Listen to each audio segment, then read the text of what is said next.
Podem sentar, queridos. Aleluia. Não podemos deixar de lembrar que nós estamos no ano da gratidão. Nós já estamos vivendo as expectativas do ano seguinte, mas nós estamos no ano da gratidão. E a cada mês nós temos sido gratos ao Senhor por algo novo que Ele tem nos revelado, por aquilo que Ele tem preparado para as nossas vidas. E não é diferente no mês de outubro. Não é? Nós, nesse mês, como o Renato já falou, estamos vivendo o outubro da santidade, sendo gratos ao Senhor pela santidade que Ele trouxe para as nossas vidas. E aí nós já aprendemos, domingo, o nosso pastor trouxe uma palavra poderosa aqui. Nós temos aprendido, nós não saímos mais sem saber o que é santidade. Santidade é um estilo de vida, não é algo momentâneo, não é algo que a gente vai ali, pega um pouquinho e depois não usa mais. Não, querido, é mudança de vida, é estilo de vida. E o Senhor, Ele tem nos chamado para uma vida de santidade.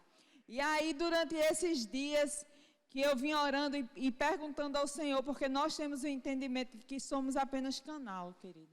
Todos nós que subimos aqui, nós temos a certeza que estamos só a serviço do Mestre. E aí o Senhor, Ele trouxe uma palavra a respeito de santidade. E aí o intuito é entendermos a santidade. Nós viemos no mês de setembro, certo? E setembro foi o mês dos frutos. E aí eu, enquanto estudava, enquanto orava, o Senhor trouxe para mim a santidade como fruto de uma mudança de vida, de uma decisão. Santidade como fruto de decisão. E aí, justamente por isso que nós acabamos de ler, lá em Deuteronômio, um versículo que ele fala exatamente sobre escolha. Quando a gente toma uma decisão, essa decisão ela é pautada em uma escolha. Porque você só decide fazer algo porque você fez uma escolha. E aí nós precisamos entender santidade como uma escolha. É muito comum, e eu não sei se é só eu, mas eu acredito que não, a gente ouvir as pessoas dizerem assim, santo só Deus. É muito comum as pessoas dizerem isso. Não, olhem. A gente aqui no mundo, a gente peca mesmo. Santo, meu filho, só Deus. Tanto é que a gente vê as pessoas falando assim, quando a gente começa a tomar a decisão de mudar de vida, a gente começa a ouvir gracinha, tipo assim, pronto, só quer ser santo agora. Pronto, você agora é santo, você não erra mais, você não peca mais. Só que por mais que as pessoas estejam falando isso com um certo deboche, é para ser exatamente assim. Quando eu decido mudar minha vida, quando eu decido seguir os princípios que a palavra me ensina, sim, queridos, eu agora sou santo. Eu mudei de vida. Eu passei a viver como Cristo me ensinou a viver. Aleluia! E aí, referente a isso, a gente encontra, vamos abrir a nossa Bíblia no livro de 1 Tessalonicenses. Entender o que é que acontece. Aleluia. 1 Tessalonicenses, no capítulo 4 e no verso 7, que diz assim, vou abrir aqui na outra versão também. Aí, diz assim, pois Deus não nos convocou para a impureza, mas sim para a santificação. E aí, em algumas versões, aqui eu vou abrir na outra versão aqui, que diz assim, Deus não nos chamou para vivermos na imoralidade, mas para sermos completamente dedicados a Ele. E aí, o que é que me chama a atenção nessa palavra? Deus, Ele não nos força. Deus, Ele nos chama. Entendem a diferença? O Senhor, Ele não diz assim, Lucas, você agora vai ter que. Não.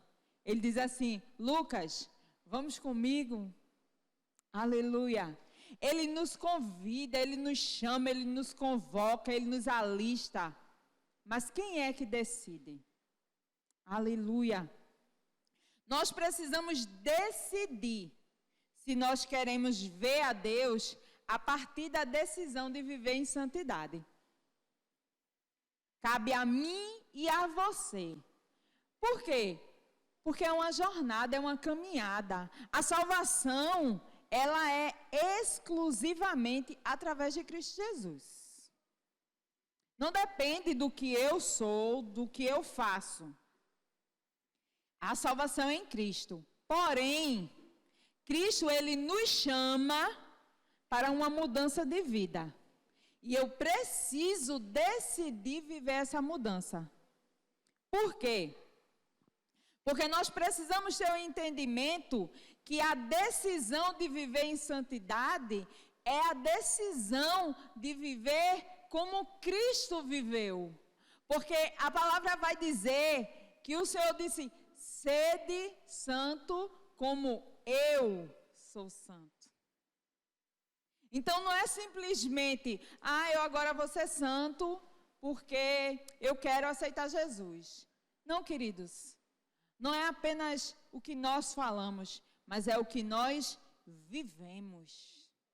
É a prática daquilo que nós confessamos. Porque eu posso confessar, eu posso falar, mas nós aprendemos. Santidade é estilo de vida.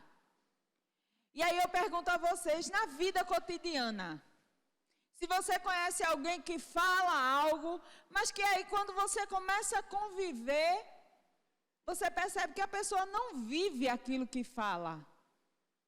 Você continua confiando nessa pessoa? Nós, enquanto seres humanos, nós olhamos isso. Mas muitas vezes nós queremos fazer isso com Deus. Porque você pode ler todos os evangelhos, você pode ler de Gênesis a Apocalipse, você vai ver que o Senhor não muda. Aleluia. A palavra, ela se cumpre, é incrível, quanto mais a vinda de Jesus se aproxima, nós confirmamos a veracidade da palavra. Eu era criança pequena, lá no Engenho Ubu, e eu via as pessoas falando, Jesus está voltando. Minha mãe dizia constantemente para mim, onde Jesus está voltando. Só que quando minha mãe era criança pequena, alguém disse a ela também, Jesus está voltando. E infelizmente muitas pessoas estão apegadas ao tempo e dizendo assim, essa história aí, o povo conta faz tempo. E cadê que nada acontece? Queridos, é só olhar para a palavra. Porque o Senhor, Ele deixou todo o direcionamento, Ele deixou, é como uma grande caça ao tesouro. E aí as pistas, porque o grande tesouro é o céu, queridos. Nós vivemos para chegar e encontrar o grande tesouro. E aí você vai encontrando as pistas. E a cada dia, você vai vendo que as pistas vão aumentando. E tudo está se cumprindo. Então não é mais tempo de tentarmos enganar o Senhor, dizendo assim, porque a gente não engana. A Bíblia diz, né, que de Deus não se zomba. E às vezes a gente acha que enganando o nosso irmão do lado, a gente está enganando a Deus. E aí a gente fala, prega, mas não vive uma vida de santidade. E aí, diante dessa escolha que nós fazemos, né, já entendemos que o Senhor, Ele não nos obriga, Ele nos chama. E aí, para entender que Deus não nos obriga, a gente precisa lembrar de algumas coisas. E eu queria que você abrisse a Bíblia no livro de Mateus. Vamos lá, o primeiro livro do Novo Testamento. Mateus 16, Aleluia. Para nós entendermos, querido, que o Senhor ele não está te forçando. Ele, em amor, tem te mostrado o melhor caminho. Aleluia. Mateus 16 e o versículo 24. Muito conhecido, querido, muito. 16 e 24. Que diz assim: Então, Jesus declarou aos discípulos: Se alguém deseja seguir-me, negue-se a si mesmo, tome a sua cruz e me acompanhe. Jesus não pegou você, querido, porque a Bíblia diz que quem escraviza é o pecado. Quem quer te manter preso é o pecado. E nós sabemos de onde vem o pecado.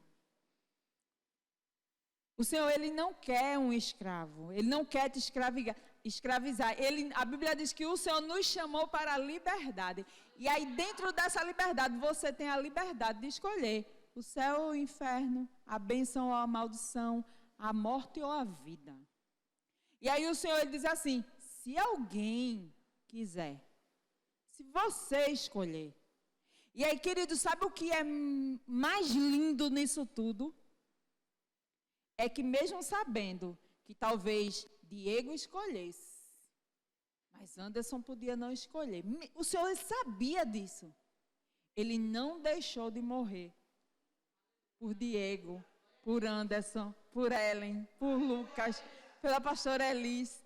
Ele não deixou. E aí ele morre por amor a todos. Mesmo sabendo que haveria os que não escolheriam. Mas ele amou. E esse amor é o que nos dá o direito de escolha. Porque a partir dessa escolha, queridos, eu posso, o direito que ele me deu de escolher, eu posso sim reinar como filho. Eu posso sim alcançar o céu. Porque ele me amou, ele me deu o direito de escolher. Aleluia. E aí depende de mim e de você escolher segui-lo. Só que aí tem uma coisa bem importante. É que toda decisão requer esforço. O sacrifício ele fez, querido, o sacrifício ele fez na cruz. Ele fez aquilo que eu e você não podíamos fazer. Ele fez. Mas a escolha, ela requer esforço. E isso não cabe mais ao Senhor, porque Ele já fez o que a gente não podia fazer. Hoje, nós precisamos nos esforçar para manter a nossa escolha. E aí isso só tem a ver com salvação? Não, queridos. Toda escolha requer esforço. Toda. E aí, vamos pensar. Estudar. A gente tem a opção de estudar ou não estudar. Não tem? Tem. E aí, estudar é fácil? Não. Estudar requer esforço. Minha gente, eu estou dizendo isso porque eu continuo estudando, né? E está aqui, Ellen e Lucas vendo que, meu Deus, ontem fazendo prova, fui dormir quase 1h da manhã. Eu queria a cama. Eu queria estar deitada, eu queria ir dormir. Mas a prova estava na minha frente. E eu precisei me esforçar para ler, para responder, para estar ali. Outro esforço que ninguém gosta. Estou fazendo também, Jesus me ajude. Fazer dieta. Minha gente, que negócio. Requer esforço. Para você caminhar de manhã, para você abrir mão. Ela estava pegando no meu pé, porque eu disse a ela que eu era o último pastel. E ela disse, todo dia é o último e eu ainda não cheguei no último. Estou me esforçando, Ellen. Eu vou chegar lá. Eu vou chegar lá. Requer esforço. Seja por uma decisão de saúde, seja por causa de questões relacionadas à sua rotina de vida. requer esforço. Trabalhar requer esforço. Você tem que acordar cedo, você tem que cumprir horário, você tem meta para cumprir. Vai ter o dia que você acorda e tudo que você queria era não sair de casa, pegar ônibus lotado. Vê a pastora Elisa, aquelas meninas que não gritam, que não falam o tempo todo. Mas a gente... Todo dia tu quer cortar cabelo, Diego? Tem tudo, meu Deus. E quando chega aquele cabelo que quer daquele jeito, requer mais esforço ainda. E a gente precisa colocar, porque fazer esforço é colocar força. E você precisa. Muitas vezes você é a pessoa que vai te empurrar, porque não vai ter não. Às vezes não vai ter o pastor do lado, não vai ter seu discipulador, não vai ter pai, não vai ter mãe, não vai ter amigo. Quem é que tem que colocar força? Quem é que tem que se empurrar? Você mesmo. O bom é que você nunca está sozinho. O Espírito Santo nunca te deixa. Ele é a primeira pessoa a dizer assim, você pode, você consegue, você não está só, eu estou aqui com você. E quando você tem a consciência de que não é mais você sozinho, querido. Não tem nada que seja maior. Não há. A Bíblia diz que maior é aquele que está em nós do que aquele que está no mundo. Então, queridos, nós já vencemos. Todas as vezes que um obstáculo se torna grande demais para você, é porque você desistiu. Porque não há nada maior do que aquele que está conosco. Então é a nossa consciência de quem está em nós e de quem nós somos nele que vai fazer a diferença no esforço que nós fazemos. E aí, esse esforço nos leva a sermos diferentes. Porque diante das nossas decisões, quando a gente toma decisões e se posiciona, as pessoas começam a observar a mudança que acontece em nossa vida. Começa a caminhar, começa a perder peso. As pessoas vão dizer assim, nossa, você emagreceu, não é? Tudo que você faz e que muda a sua vida. Eu digo direto, a dona Iraída, tá bonita demais. Cortou o cabelo. Não é assim? A gente começa a ver a mudança. E é para ser assim na vida do cristão. Nós precisamos ser a diferença que o mundo precisa enxergar. Porque a palavra diz que o mundo verá a diferença daqueles que servem e daqueles que não servem a Deus. Querido, se você diz que aceitou Jesus, se você diz que é filho de Deus e o mundo continua te vendo do mesmo jeito, tem alguma coisa errada. As pessoas têm que ver a diferença em nós. E aí vão sim dizer, só quer ser o santo. E isso para nós é para ser elogio. Glória a Deus por isso. Se alguém está dizendo que eu só quero ser a santa é porque eu estou diferente. Eu não sou mais a mesma. Eu não sou mais a pessoa que ficava com fulano ciclano falando da vida de Zezinho. Eu não sou mais a pessoa que andava chateado com tudo, de mal de todo mundo. Não, queridos, o amor de Deus habita em mim. E eu preciso sim ser a diferença. E aí, a palavra ela vai nos dar as direções.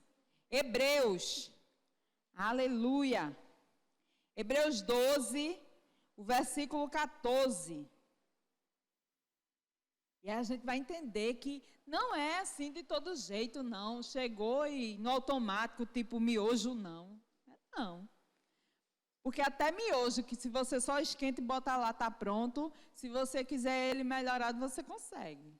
Você bota uma verdurinha, você bota um frangozinho desfiado, ele já fica diferente. É ou não é?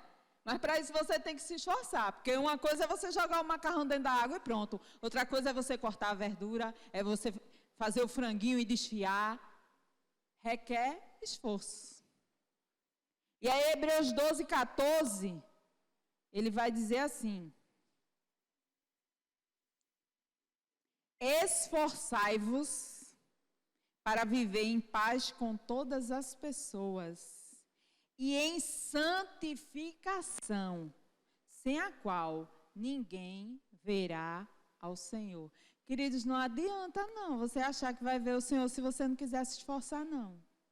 E é se esforçar para viver em santidade, e aí se esforçar para viver em paz com todo mundo.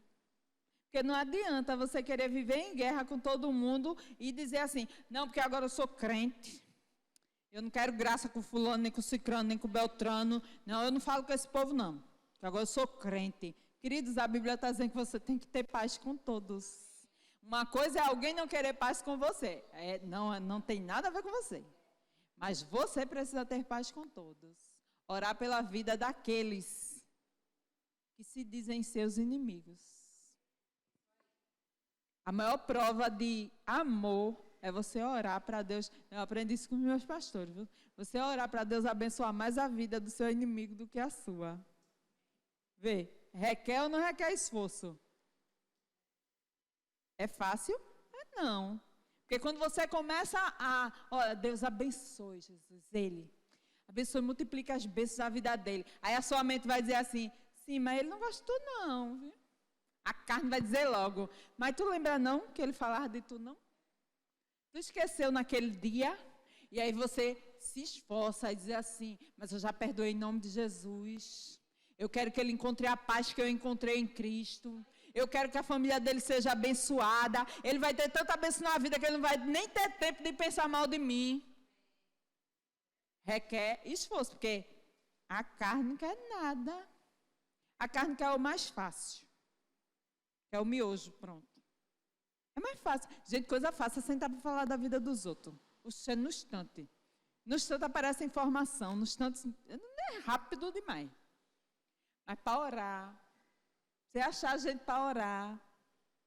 Vamos orar. Vamos, que dia mesmo? Eita, não posso. Não, vamos ver. A gente sente. O corpo dói, dá sono. Eu dizia muito que eu ficava de castigo de joelho, porque eu ajoelhava para orar, daqui a pouco eu estava pensando: eita, amanhã eu tenho que fazer o quê? Eita, tenho que botar o livro de antes na bolsa que eu esqueci. Eita, amanhã que hora mesmo? Aí eu estou orando, né? Requer esforço. Se você não se esforçar, ora não. Lê a Bíblia então, misericórdia. Quando você vê o pensamento, já foi, aí você volta, se esforça e volta e se esforça. Outro exemplo, né, de por que a gente precisa se esforçar nas decisões que nós tomamos, é porque nós temos um exemplo. Aleluia. Levítico 19, no versículo 2. E aí a gente não tem a desculpa, porque a nossa mente, ela gosta de justificar. Então, a gente usa as pessoas à nossa volta, a nossa vida, para justificar as coisas. Só que a gente tem um exemplo que não cabe justificativa. E aí, Levítico 19, 2 diz assim: fala a toda a comunidade evangélica proclamai. Amém? Sede santos, porque eu, vosso Deus, o Senhor, sou santo. Queridos, e a gente vai justificar como? Se nós temos o exemplo. Se ele está dizendo, eu sou. Façam como eu. E aí ele manda o filho. Que aí a gente vai justificar, tentar justificar, dizendo assim, mas é Deus, né? Deus, é Deus. Aí vem o filho para a terra, como homem, igual a mim e a você, sujeito às mesmas paixões. E aí ele diz, sede santo, porque eu sou santo. E agora? A gente precisa fazer o quê? Se esforçar e ser santo. E aí lá em Efésios, aleluia. Efésios, no capítulo 5. Aleluia. Efésios 5 e o verso 3 diz como nós precisamos ter um padrão de vida. A gente aprendeu, santidade é um estilo de vida. E a palavra, ela vai nos dar os padrões, os alinhamentos. Para que você não diga assim, mas é como? Eu não sei. Mas é de que jeito? Não, mas fulano diz que é assim. Então eu vou ser santo como fulano está dizendo que é. Não, mas eu gosto mais do jeito de ser santo da pastora Elis. É mais legal, o pastor Adriano não. O pastor Adriano é mais bravo, né? O jeito de ser santo do pastor Adriano é diferente. Não, queridos. A Bíblia é o nosso padrão. É o nosso guia, é o nosso manual. E aí Efésios 5 e 3 diz assim: entre vós, nós, santos, não deve haver nem sequer menção de imoralidade sexual, como também de nenhuma espécie de impureza e de cobiça, pois essas atitudes não são adequadas aos santos. Queridos, a gente não pode ter esse tipo de coisa porque é feio, não é legal. Não, queridos, a gente não pode ter e não deve ter porque nós fomos chamados para sermos santos. E se você está aqui é porque você escolheu ser santo. Porque senão é perda de tempo. Eu ouvia muito e eu dizia assim, meu Deus, é tão forte isso. Quando eu via algumas pessoas pregando e falando, mas querido, não tem outra coisa. Depois daquela palavra da pastora Érica dizendo que ou você está no céu, você no inferno, não tem o caminho do meio, tem a zebrinha do fantástico, coluna do meio, não tem. Ou é céu ou é inferno, tchau. E aí, você começa a pensar, diante desse padrão, você precisa escolher.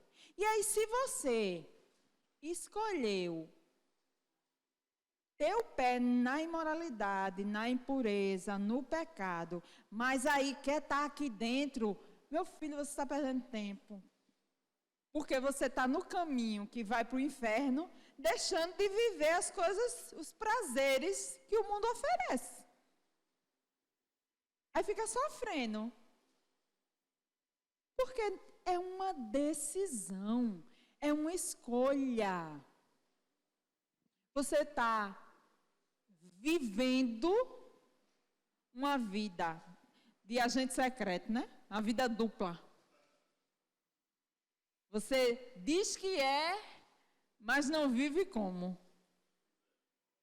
Misericórdia. E a Bíblia diz que não haja sequer menção. Não disse nem assim, não faça não fique fazendo não. A Bíblia diz assim, meu filho, não é nem para ter menção. E aí sabe quando é que isso muda? Quando você decide viver profundamente uma vida em Deus. Porque quando você descobre o prazer que é viver mergulhado nas coisas do céu, o mundo ele não te atrai mais. Você vai ser tentado, vai, a Bíblia diz isso, que a gente vai ser tentado o tempo todo, que as lutas vão vir, que as dificuldades, tá aí, vai acontecer, vai. Mas, querido, o céu é muito melhor. E aí você vai olhar e vai dizer assim, eu não quero mais esse miojo sem graça, não. Eu quero um melhor. Eu quero o melhor. Aleluia! E aí, quando a gente começa a pensar nisso, a gente entende que, diante dessas dificuldades que se levantam, muitas vezes nós decidimos e enfrentamos a nossa maior dificuldade. Lembra que eu disse que nós precisamos ser nosso próprio esforço, Nós precisamos muitas vezes nos empurrar e às vezes a gente não sabe como fazer isso.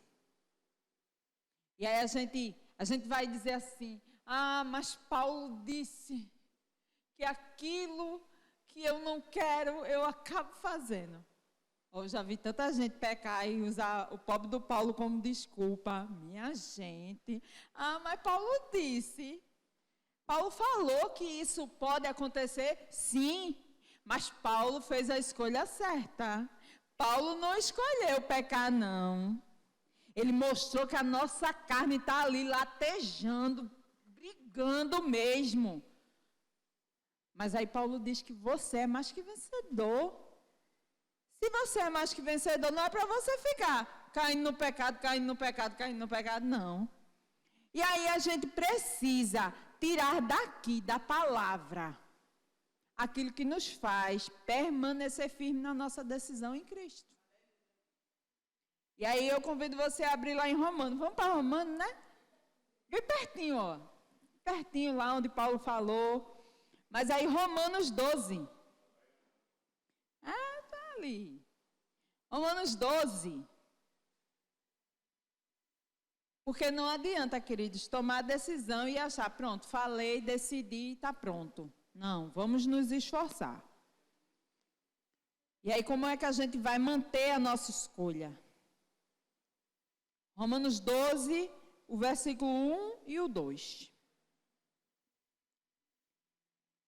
Diz assim, portanto, caros irmãos, rogo-vos pelas misericórdias de Deus, que apresenteis o vosso corpo como sacrifício vivo, santo e agradável a Deus, que é o vosso culto lógico. Vamos usar o seguinte, que apresenteis o vosso culto da forma que você escolheu. Porque você escolhe pela razão. Você não escolhe porque aceitar Jesus por emoção não dá certo não, viu? Ai, meu Deus, é tão lindo Jesus, mano, na cruz, o que eu quero? Aceitar Jesus. 2 dias depois você faz, meu Deus do céu, para que eu fiz isso? Passou a emoção, acabou o culto, pronto. Aí vai ficar com vergonha, eita, mas agora o povo vai passar e vai me dar paz, e agora? Aí quando vê os irmãos, Pai Senhor, aí todo desconfiado, por quê? Foi por emoção. Não, queridos, você tem que decidir racionalmente, você tem que decidir com entendimento do que você está fazendo. Você tem que entender o que foi o sacrifício da cruz. Não foi só porque o bichinho ficou preso ali, coitadinho, né?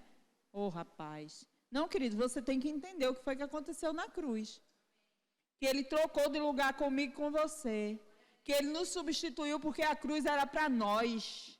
Porque o sangue derramado foi o preço que ele pagou pela minha dívida e a sua dívida.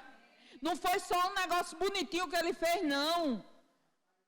Ele assinou uma carta onde ele dizia, eles estão livres. Eu estou pagando o preço deles. Então você não pode decidir seguir a Jesus pela emoção. Aceitei Jesus porque é tão bonito o que Jesus fez. Não, querida, é lindo. Mas tem um significado muito maior e você precisa saber disso. Aleluia. E aí o versículo 2 ele diz, e não vos amoldeis ao sistema desse mundo, mas sede transformados pela renovação das vossas mentes, para que experimenteis qual seja a boa, agradável e perfeita vontade de Deus. Queridos, é impossível oferecer o melhor sacrifício a Deus, oferecer um culto racional, viver uma vida de santidade, se você não mudar o seu padrão de vida, se você não deixar de se amoldar aquilo que o mundo tem dito. É ir na contramão do que o mundo diz mesmo. É ir ao contrário daquilo que todo mundo faz. Já dizia minha mãe, você não é todo mundo. E aí a palavra, ela nos diz que para viver a boa, agradável e perfeita vontade de Deus, a gente precisa viver conforme os moldes do céu. Não é conforme aquilo que o mundo está ditando. Queridos, eu nem sou tão antiga assim, né? Mas antigamente a gente só ouvia as pessoas assim, de 70. Como eu nasci no interior, aí final da tarde o povo senta nas calçadas, né? E aí fica contando história. E aí as pessoas de 70 anos, 65, já se aposentou, está lá sentado na cadeira de balanço, ficava dizendo assim, né? No meu tempo, né? E aí eu achava tão bonitinho as histórias do meu tempo.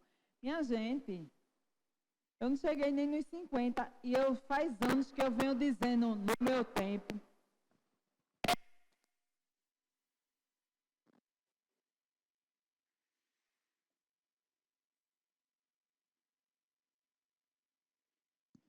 Voltamos. E aí já faz alguns anos que eu comecei a dizer isso. Eu acho que eu não tinha nem 40 ainda e eu já dizia, minha gente, no meu tempo, por quê? Eu acho que até os mais novinhos aqui, Lucas, Diego, já tem coisa para dizer no meu tempo. Porque, infelizmente, o mundo tem se transformado tão rapidamente, tem destruído, eu não vou nem dizer que é abrir mão, é destruído os valores de tal forma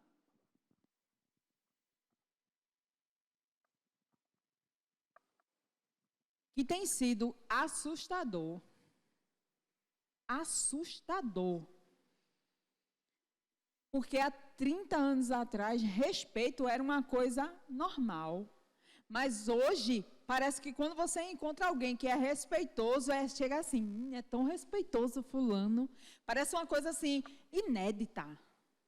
Mas respeito era uma coisa que era comum. O desrespeitoso é que assustava, né? Meu Deus, mas não. Parece que agora, quanto menos respeitoso você é, mais normal você fica.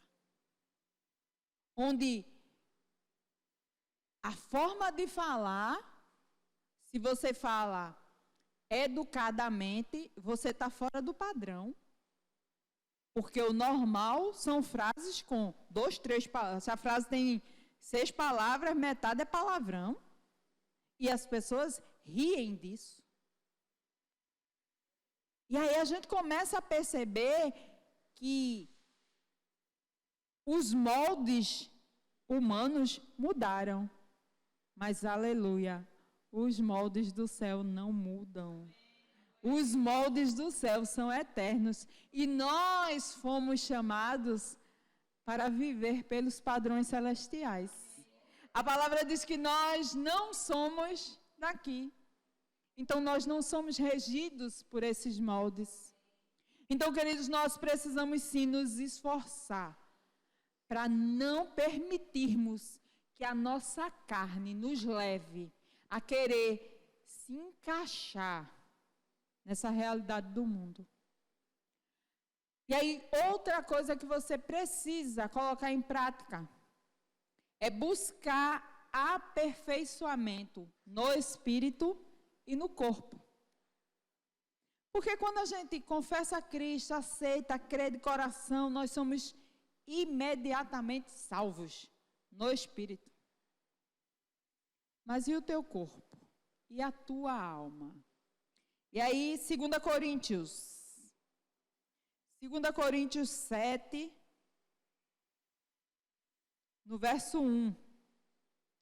Lá em Tessalonicenses 5, ele vai falar que o Senhor ele precisa nos encontrar irrepreensíveis, espírito, alma e corpo. Então não adianta não, filho, tu querer fazer o que tua carne quer, mas dizer que o teu espírito está salvo, viu? Jesus já deixou bem claro que é o pacote completo. E aí, 2 Coríntios 7, 1 diz assim: amados, visto que temos essas promessas, o versículo anterior, ele vai trazer as promessas do Senhor para as nossas vidas, né? E nós que conhecemos as promessas que a palavra tem, a gente precisa ter um entendimento, não é porque Deus prometeu, é teu e acabou-se, não. Tudo que o Senhor tem para nós é mediante as nossas decisões. Viu? Porque a gente não faz isso nem com filho. Que a gente ama de paixão nossos bebês. Ama de paixão. Mas aí, você não costuma dizer, meu amor, olha, isso não é para ser feito desse jeito, não. Então, viu, já que você fez desse jeito, hoje, querido, não tem. Não é assim que funciona. Não é assim? Ou é só eu que faço isso? É não, né? É desse jeito. E aí, a palavra não nos engana, não. Deus, ele é a verdade. Quem gosta dessa conversa é o enganador. O enganador, ele só te conta a parte boa da história. Não, menino. Feito ele fez com a pobre da Eva. Se abestalhou, ele enganou. Não. Os meninos, é desse jeito mesmo. Vai, olha, Eva, tu come e tu vai ficar igualzinho. Pronto. Já distorceu lá a conversa e te enganou. E a gente vivencia isso. O inimigo, a gente que trabalha na área da dependência. E aí eu sempre pergunto aos meninos assim, quem é que conta o que acontece quando você se torna dependente da droga? Alguém te contou? Ninguém conta. Todo mundo diz assim, é bom demais. Usa, menino, que é bom, o negócio é bom.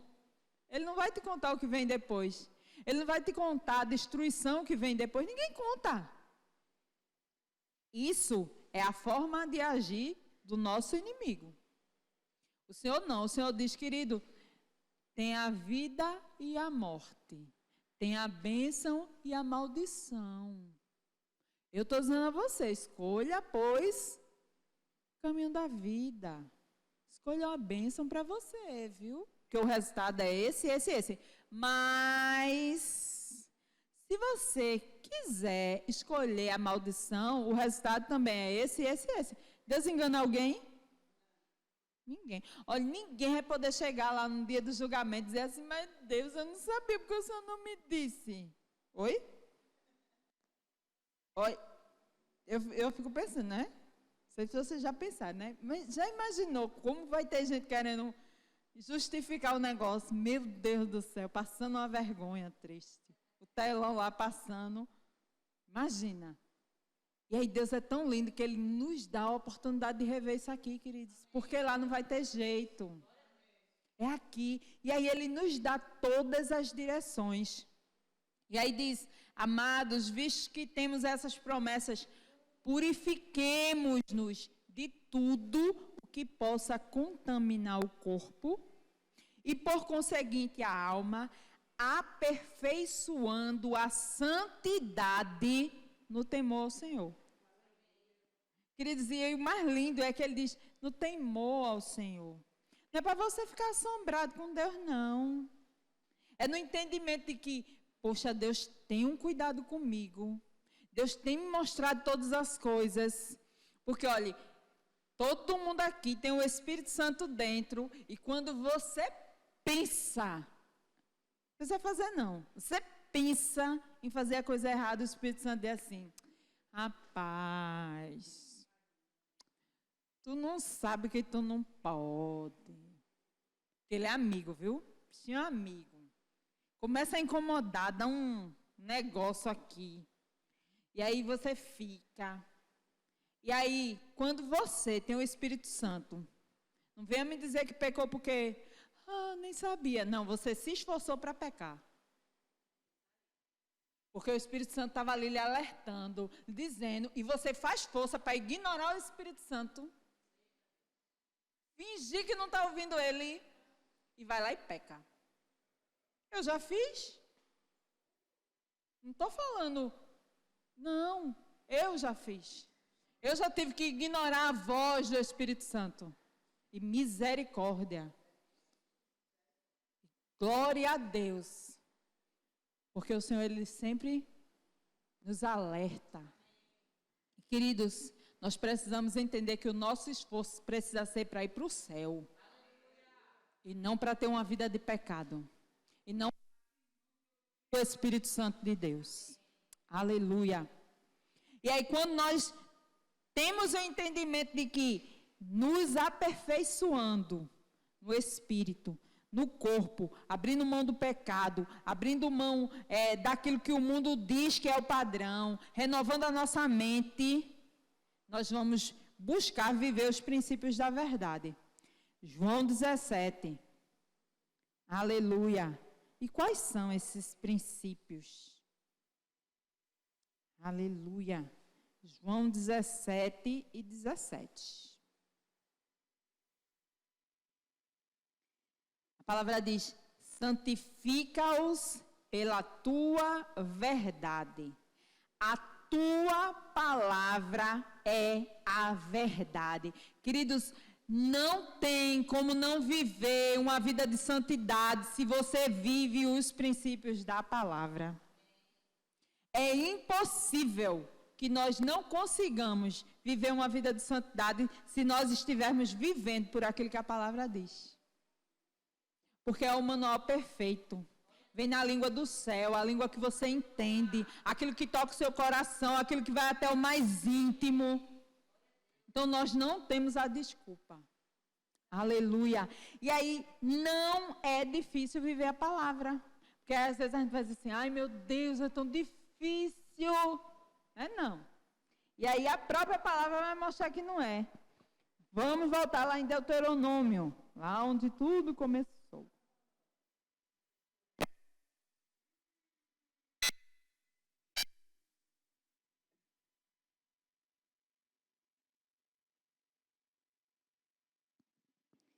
E aí, Deuteronômio 30, no verso 14, que diz assim: nada disso, eis que a palavra está muito próxima de ti, e fácil é de assimilar, está na tua boca, no teu coração, e por isso poderás obedecê-la e vivenciá-la em teu dia a dia.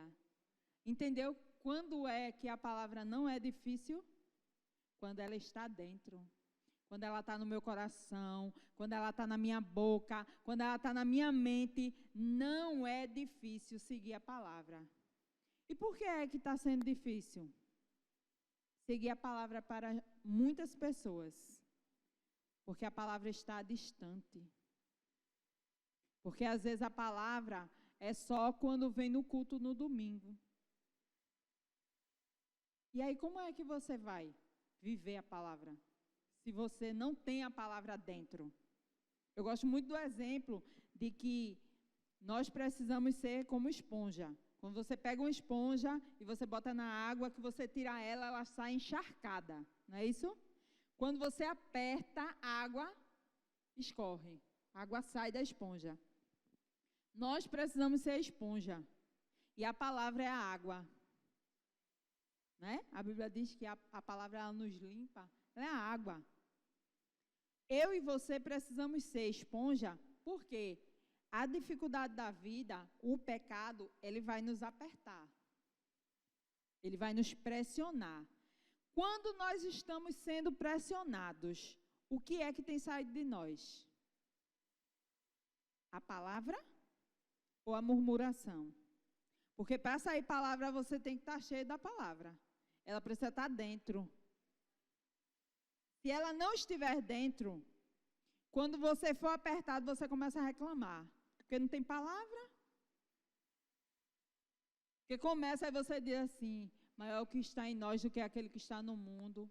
A palavra diz que o Senhor é o meu pastor e nada vai me faltar. Eu sou mais que vencedor em Cristo Jesus. E você começa a dizer aquilo que a palavra diz ao seu respeito, aquilo que o seu pai é, quem você é nele. Mas para isso, tem que estar dentro.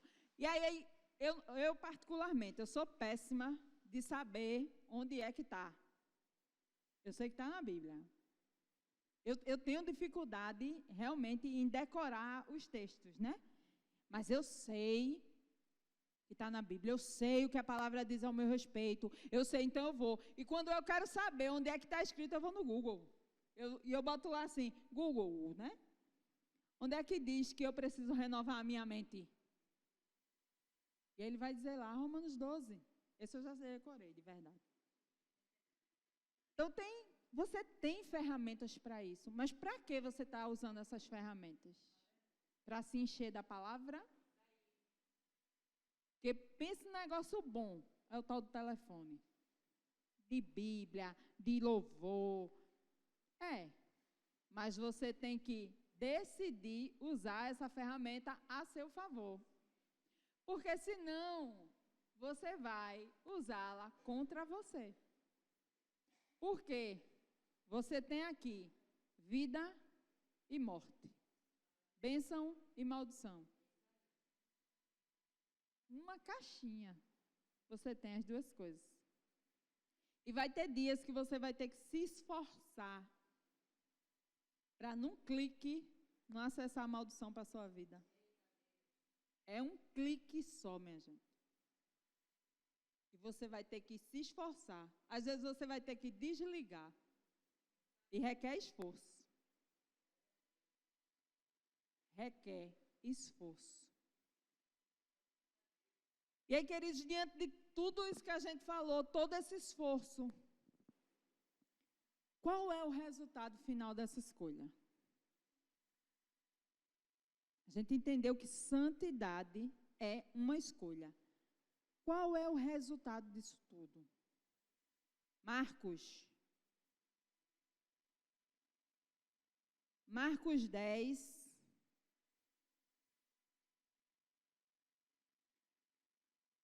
no verso 30.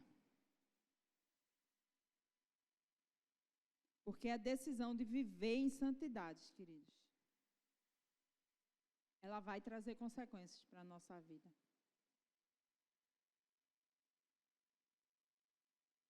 Eu vou ler do 29, né?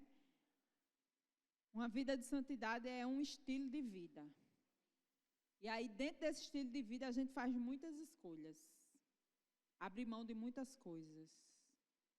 E aí, no verso 29, diz assim: garantiu-lhe Jesus, com toda a certeza vos asseguro, que ninguém há que tenha deixado casa, irmãos, irmãs, mãe, pai, filhos ou bens, por causa de mim e do Evangelho, que não receba, é impossível, que não receba, já no presente, 100 vezes mais, em casas, irmãos, irmãs, mães, filhos e propriedades. Queridos, nós somos a família do Senhor, porque eu tenho um monte de casa. Eu tenho a minha casa da pastora Alice também é minha casa.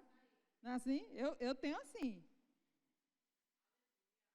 Eu tenho muitos irmãos, muitas mães, muitos pais. E com eles perseguições. Sim, queridos, vão vir as perseguições. Vão. Você é diferente. Mas no mundo futuro, a vida é eterna. Aleluia. Queridos, onde você quer passar a vida eterna? Esse é o resultado da decisão de viver o esforço para ter uma vida de santidade. É aqui também. Porque aí tem gente que vai dizer assim: ai meu Deus, ser crente é uma bênção.